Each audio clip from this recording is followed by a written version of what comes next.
Guys, so it's early morning and I have like an hour before I have to actually for work. And I figure I would play more of this game for you guys.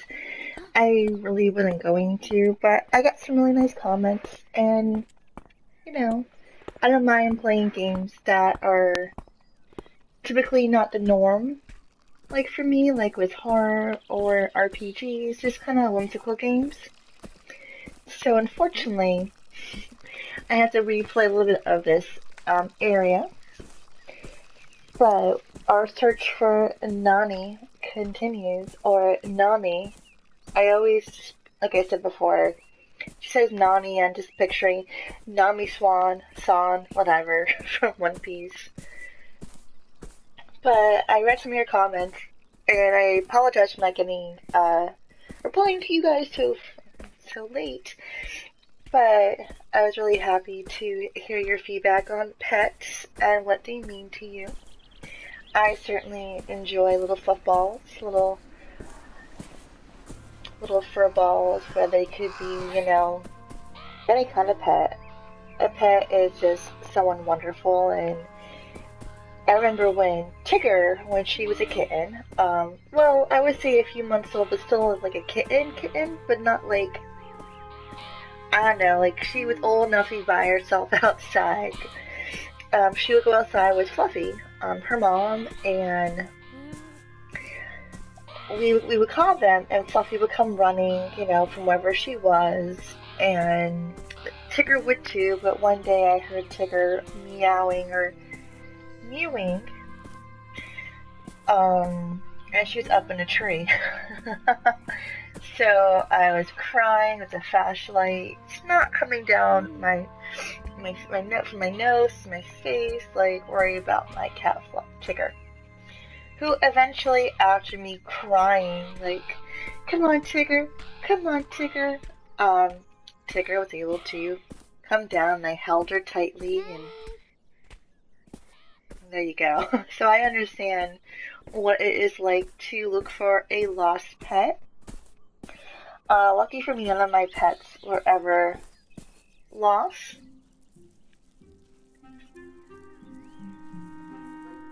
Oh, there's Nani. She's so cute. Like the little, when the cats walk slow, they're gonna pounce on something. Oh, there she goes. I used to love watching my kitties pounce like that. Usually, if it was Toby, she'd just pounce on me because she loved. If I was watching like TV in the living room, I'd be on the couch and usually sprawled out or sitting, depending on what I was in the mood to do. And she would just come up, pounce on me, this little gray thing, and she would start kneeing at my breasts. So me and my roommate Tom had like a running gag where one breast was good and one breast was bad, and she was punishing the bad breasts. And she would just knee it for hours, just purring, happy as a clam. And I would just be like, okay. Oh, a frog. So, if you're ever in Connecticut, and I think it's Willamette, actually has a frog bridge. And it's like a bridge that you can actually see. It has giant frog statues, which is kind of cool. It's one of those. It's like a book that I don't know if it's still popular now. It's a series of weird states or weird history. So I picked one up for New England because I'm from New England and also from Massachusetts. And it is kind of cool to hear different legends and mythologies of my state. Like, apparently we have, like, got a lot going on. Just the witches. But yeah, I just really feel this game. And I'm being random, so don't mind me. But this game to me is like a paintbrush. Where her world, and maybe I said this last video, I don't really know, is a canvas. And me as a player, I'm filling in her world with color. And it's just, I like this game. It's just really interesting and beautiful. I mean, it is a walking simulator, so if you don't really like those games, you probably won't really like this, but I enjoy the fact that it is very peaceful and is at your own pace of what you want to do. You can, just keep going wherever you want, or you can take the time to fill up her world. I like doing that, filling up her world, and so like I can better kind of get a sense of what she's seeing. You know what? I have the hiccups. I'm so sorry. But back to my pet. So Tigger had a routine shot at the vets, and it caused an infection, and it was pretty bad. Me and my dad would go every other week to try to drain it. It was just ballooning up like her left hind leg, but her back leg. And we would spend so much money with medication. Like, Tigger was a champ. She would take her meds. And I remember, like, my vavor telling me that I should let Tigger die. It was God's way. I didn't. Tigger lost her leg. But, and it was strange, because when she came home, when she had to poop, I would clean the leg, make sure the leg was, not going to get infected. Tigger would sleep with me. I had a box, but it was like, and I did read this somewhere, that when animals lose a leg, they can adapt a lot quickly than a human can. And I always thought it was kind of amazing how when she got home, she knew what to do, knew how to take care of herself, and we had Tigger for years, up until I moved to Florida. About, I want to say maybe, like 3 months in, my mom had to put Tigger down, and she was getting up there in age. She's about 18 years of age, and had, she was deaf from her old age, and it was just a lot going on for Tiggs. She was missing, the litter box, and wasn't barely eating, so my mom asked me what we should do, and, you don't want your pet to suffer, because animals can't talk like humans can when we're sick or when we're hurt, and they rely on their moms and dads to be like, hey, something's not right. So, with a heavy heart, I suggested that Tigger be put down. My mom gave her a few more months, but then the pain from what she said was too unbearable for Tigger. So she had to be put down. It was very sad. Because I lost Fluffy in it from she got hit by a car. But Fluffy was about 18, 19 years of age. And cat fear, I don't know like what that is to human, but Fluffy would be the kitty who dogs. We had two black labs, Missy and Lucky, that were actually neighbors, but they would just walk up and down the street, and they were really sweet dogs. Like, I never felt threatened by them or scared. But they wouldn't come to my house because Fluffy actually attacked them. And so they would see Fluffy and they would just like, no. And they would just go in the other direction. It was funny. Fluffy used to love nothing more than, I could do anything to the cat. I never abused Fluffy, but, she was a sweet, temperamental cat. She just, was this little gray tabby. She was beautiful, like, really my best friend. Just the way she knew when cause I do suffer from depression, that, when she knew when I wasn't having a good day, she would just curl up on my lap and purr or sleep and, just be there.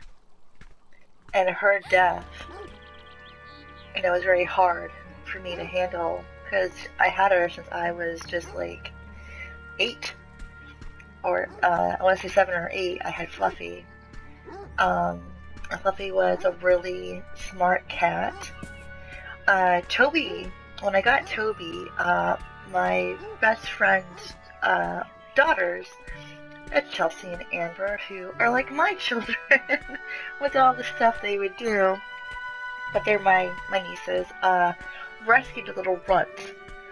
And Toby was so tiny, I thought she was a kitten, but she was just a runt in the litter because she was older than my top roommate's cat, Shuriken. But, oh, chickens. But she would, just before we got her in the house, she would just sit there and, not move. It was a little kind of funny. She would just sit there and, my mom called her a little doll because she would just sit there and let you pet her for hours without moving. Nolly, well, Null, I just call him Nolly. My mom we'll call him Nolly Polly. I got from one of my coworkers at the other casino. She no longer wanted Null, and so I pretty much just fell in love with Null and took him home. His name was Milo, and I changed his name to Null, and he was such a sweet cat. Very temperamental. Like, obviously he wasn't a huge fan of like a lot of the pets, but he was just very, very sweet, did his own thing. Would only get annoyed if you weren't doing what he wanted you to do, or or if he needed attention, he would nuzzle the back of my neck, and then I would turn around and pet him or pick him up, and he would stay with me, and he was really sweet. And I named him after a character from Lunar Silver Star Story, and then Chernobyl, Null the White Dragon. Because he was huge. My mom always said that he was like a fancy cat that people who were rich would have. And Tom's cat, Shuriken, or Shuri, as we called her, Shuri was a rescue from Sheila. Her cat had litter, and that was the kitten. And there was one cat that I just loved, but we didn't take him home, but he just loved us. He was a giant furball, and he was huge. Oh my god. And whenever I would be over, he would run and just like be so content in our laps and happy. It was really cute. But he got Shuriken, and when we moved, we couldn't take the cats with us. It was a long journey from Connecticut to Florida, so we did find like a cat sanctuary that a non-kill shelter that would take them. And I had to do what's best for my babies, even though like I always feel like I'm a bad mother. I think I came this way, but they're thriving. And hopefully they got adopted, but it is a non-kill shelter sanctuary, so I wasn't too worried if they didn't, because at least they wouldn't be killed, and people were really nice. But yeah, I mean, I just love pets. I did have a hamster that I called Sanzo when I was at Game Crazy, which was a retro gaming store that sold new stuff too. It was a chain from California, and we had one in Dartmouth. So I worked there as a shift lead, where I was geeky and did a lot of great pre-orders from people like, hey, this game's coming out, you should buy it. And usually did. But one of the customers who was a repeat had a hamster. I never had one before. And this is way before I had Toby and all. And so I got a hamster, and the hamster, Sanzo, was not very affectionate. But I had him for about 2 years before he passed, and he was like a dwarf hamster, which is like strange, I guess, because I'm terrified of mice and rats, but like guinea pigs, hamsters don't bother me, which I know is kind of amusing for some people because I am like scared of them. Alright, I know. You have to move. Alright, so I gotta find where to go. The dog's there. I know she can make friends, because I was reading the achievements, and there are a couple, like you can actually feed a crow, and become friends with a dog, or something, but, and there's a cow, or I don't know, when I play games, maybe it's just from growing up in the 80s, in 90s, I typically don't care about achievements. Like, if I get them, I get them. But if I don't feel like I haven't really played the game because I didn't get an achievement. If the game is worth it to me, I'll go back and try to get them. But I'd rather take in the story, rather than be hunting for achievements, because I just feel, for me personally, it's just not worth it. I want to just play the game.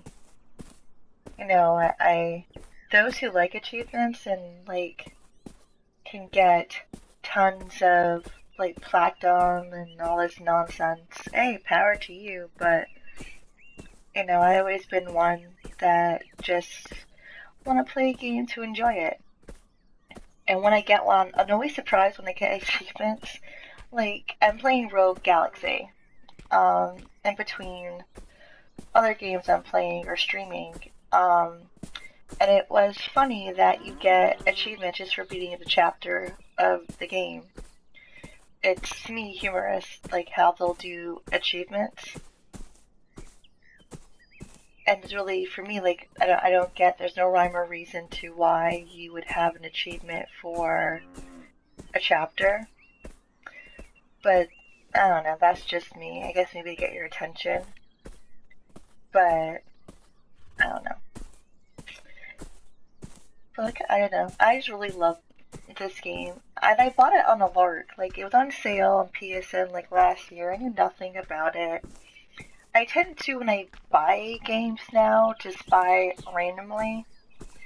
I don't really want to know too much about it. I'll watch a trailer to get a feel. And sometimes the trailers are very misleading. Like, I streamed a game called Virginia. And I thought it was just like, from what I read the description, and I saw it was an FBI agent trying to find a missing boy, and I was like, oh, this is cool.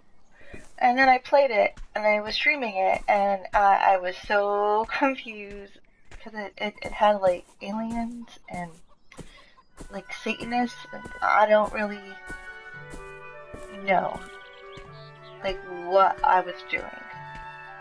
And it was just very surreal to the fact that, and, like, I didn't know what I was watching, and I was,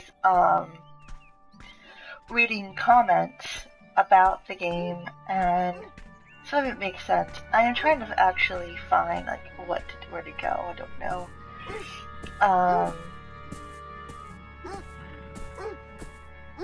Alright, we can go this way.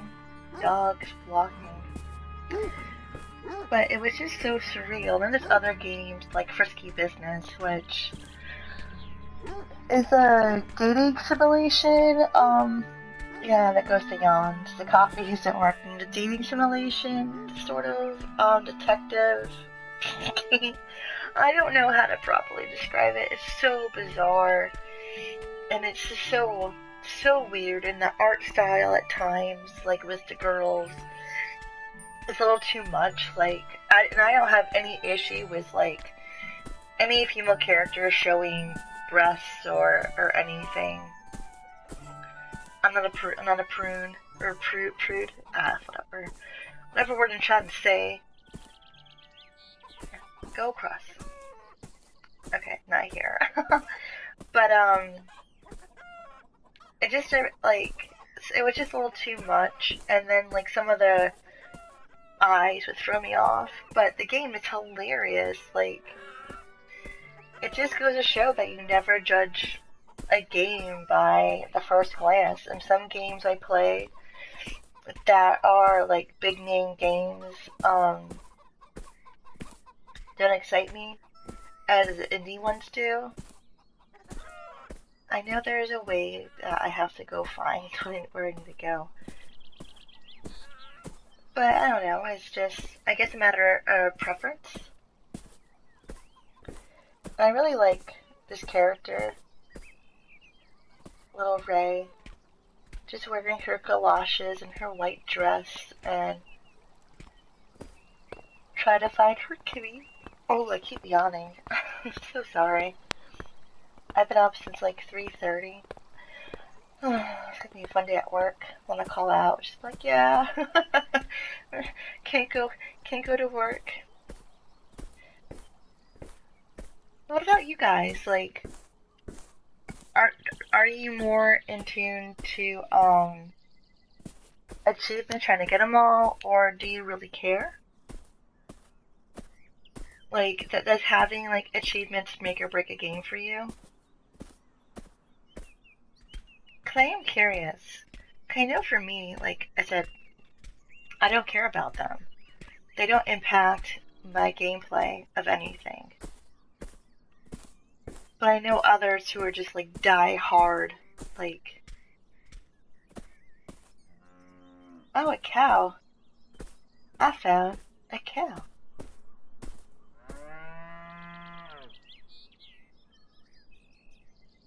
Hey, it's Bessie. Alright, let me explore over here. Or do you just play the game to play the game? I wonder if I have to go that way. Okay, I found the cow, but I don't know where to go. I'm getting lost in the walking simulation. Like, when you, alright, so here's another question. Like, when you guys play games, do you prefer, like, AAA games, or do you like playing games that may not be, you know, like, well known?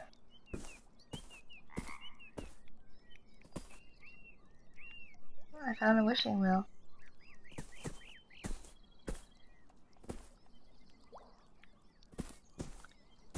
Because I personally, when I play games, one, I use word of mouth. If I read a lot on Twitter about a game that has sparked my interest in playing it, because if they're enjoying it, then I want to enjoy it too. Streamers. Like, I watch a lot of my friends on Twitch or YouTube, and you know, their input on what they play, and if they're enjoying it, that makes me want to enjoy it. And I try to do the same thing when I stream, because if I'm enjoying a game, I want people to play it. Like, right now I'm playing It's Till Dawn again.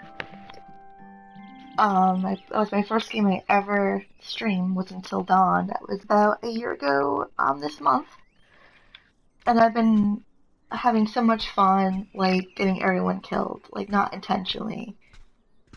But it is enjoyable. And then I'll play games like Murder Soul Suspect, or, What Remains of Edith Finch for streams. Like games that people may have missed or not super interested in. But that's just me. I mean, that's why I always ask for like suggestions of what to play.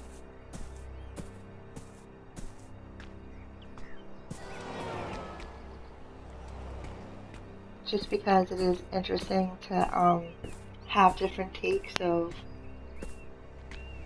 what may be good. Alright. Or what may be bad.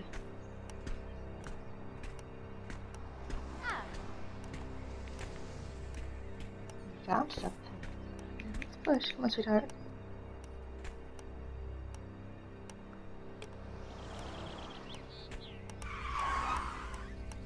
Jeez, how fast are these people going?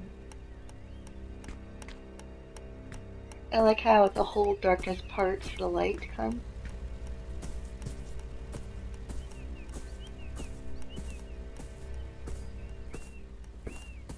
Hello, hello, sir. You don't honk or anything. Alright, we finally made it past that area.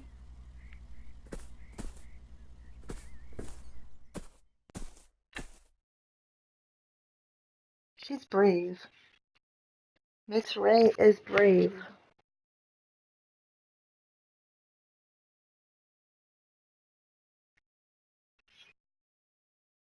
The only thing I don't like about this game is the loading times take forever. That's like the one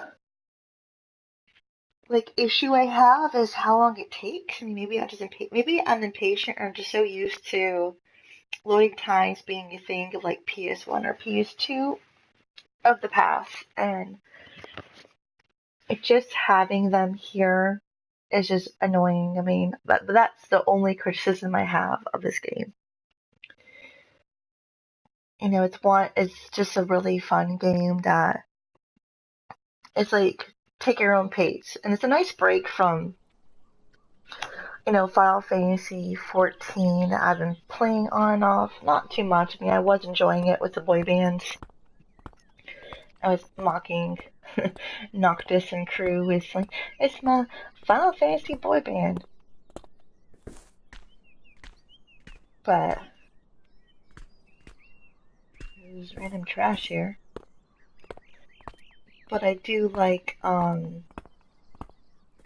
game enough that it's enjoyable. But I wanted to play different because I can only do so much horror. Oh, excuse me. I keep yawning. You know, I need a break sometimes from the horror. This game kind of reminds me of like when I would bring Fluffy to like stores and I would put her in my pound puppy cage that wasn't really good for actual pets, and I would sneak her in and she'd be meowing because she'd be very, very not happy about the situation.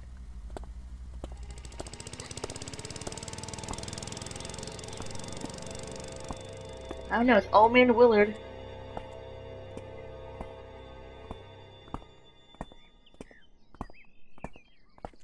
And how, like, my mom would dress me up with my hair in pigtails or braids, and I would be,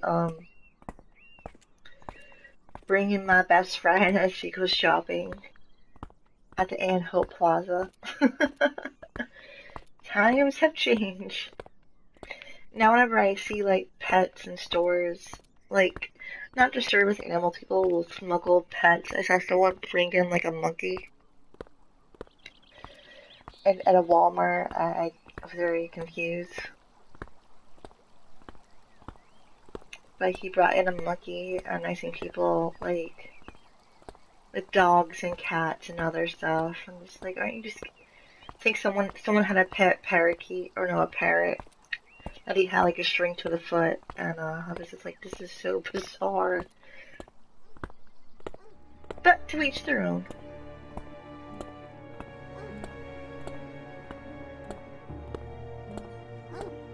Oh no.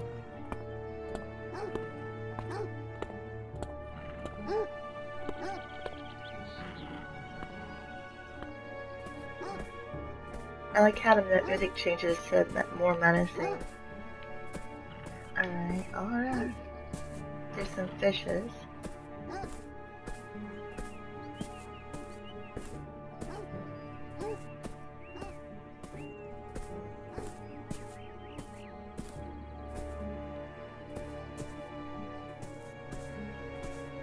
I think we can get like a bone or something.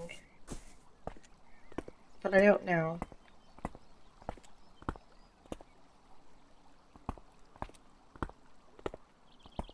Let's explore the fishes.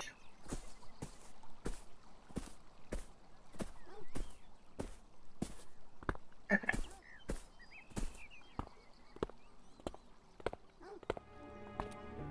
I kind of think we get close to changes to like something's gonna happen soon, right? But really, like she's never really in danger in this game, from what I notice. But I mean, it could be. I don't know. Alright, let's find a bone. Or, I imagine, our kibble food.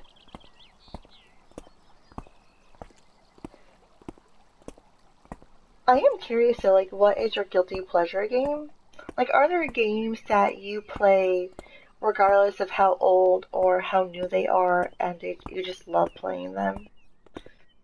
Like, for me, I have many. But one of them is Hamster 4.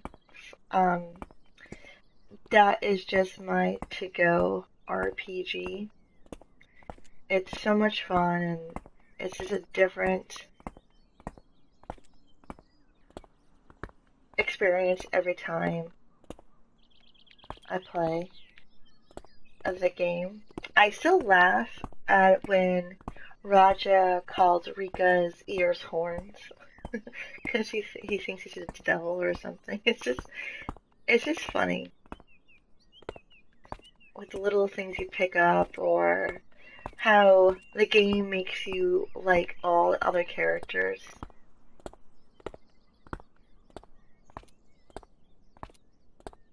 Because I know I sympathize with Zhao and Steph, even though Steph wasn't really part of your party for too long, but he was an archaeologist that you meet when it's just you, Ren, when it's just Chaz, Ren, Rika, and Rune. And it's just funny what happens. But I had a guide when I played it, so I always know when he shows up, you just take all his equipment away from him.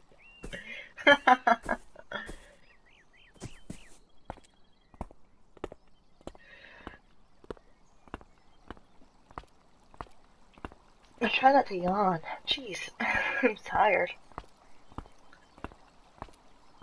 I think another pleasure game is like the Streets of Rage. I like 1 and 2, my favorite. And Final Fight, because that was like a game in the arcade I would always play. The dog's there. Alright, well.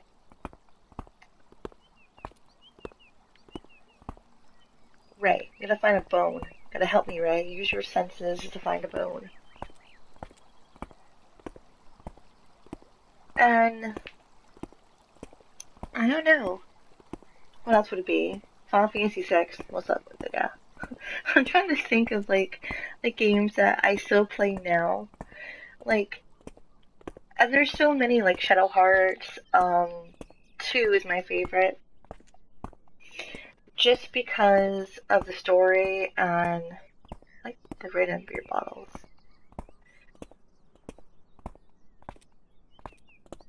And I don't know. But I'd love to hear what you guys think about the achievements, and also guilty pleasure games if you have them, or if you prefer like AAA games versus indie, or you like both. I'm partial to both.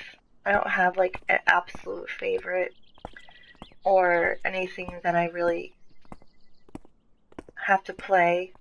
And I just find games that are going to be fun. I mean, that's how I play. If it's fun, then I want to play. If it's not fun, I don't want to play.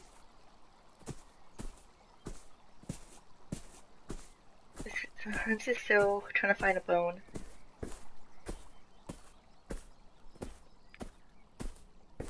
To get past the dog.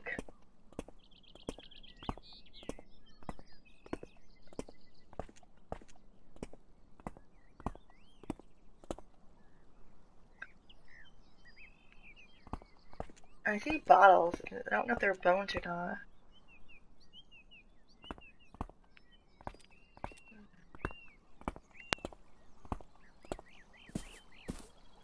The cars. I like how the waves are like her senses telling you like, no, do not go. Do not go. But I'm gonna end this video here. I'll do more. I'll just beat the game with you guys. I don't mind it, it's fun. I haven't beaten it. I got to this part first time I played, and I got kind of lost in the area, trying to find a bone. But yeah, just want to thank you all for watching and your support. I'm glad you like these little videos, and I like making them, and I find that doing these videos are more intimate than streaming is, because I can have like a one-on-one conversation with you guys versus like streaming, it's like all over the map. But if you do want to watch me stream, my username on Twitch is esperdreams.